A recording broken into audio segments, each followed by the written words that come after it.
नमस्कार दोस्तों, आइए यूपीएससी हिंदी साहित्य ऑप्शनल का यह प्रश्न देखते हैं। प्रश्न हमारा दिया है, कृष्ण भक्ति काव्यधारा के विकास में वल्लभाचार्य एवं विठुल के अवदान का मूल्यांकन कीजिए। तो आपको इस साइड और इस साइड नहीं लिखना होता है। आप अपने उत्तर की शुरुआत ऐसे कर सकते हैं कि कृष्ण भक्ति काव्यधारा भक्ति काल की सगुण कृष्ण भक्ति की धारा है, जिसमें विशेष संवेदना मूलतः प्रेम श्रृंगार भक्ति के इर्द गिर्द समाहित है। अब इसके बाद आपको एक ऐसा डायग्राम बनाना है और कृष्ण काव्य धारा को दिखाना है। ठीक है, कृष्ण काव्य धारा में एक प्रारंभिक काल है, दूसरा भक्ति काल है, तीसरा रीति काल है और चौथा अन्य में भी आ सकता है थोड़ा बहुत।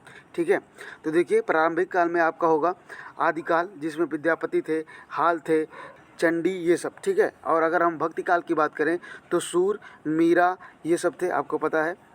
अगर हम रीति काल की बात करें तो बिहारी थे, घनानंद थे, परमाकर थे, और अगर अन्य की बात करें तो गुप्त भी थे उसमें। ठीक है, इस तरह से आप जो कवि आपको याद आए आप लिख सकते हैं। अब हम थोड़ा सा वल्लभाचार्य के अवदान को भी लिखेंगे। नंबर 1 पॉइंट आप लिख सकते हैं, युद्धोद्वैतवाद का दर्शन देना। दूसरा आप लिख सकते हैं, सूर है कि काहे घिघियात हो।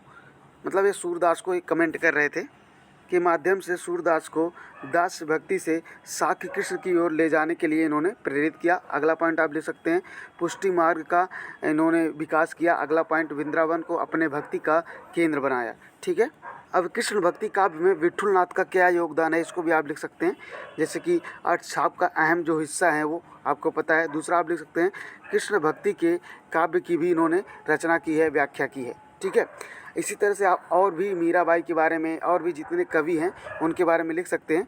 Thank you so much for watching this lecture. आपका उत्तर और प्रभावी हो जाएगा।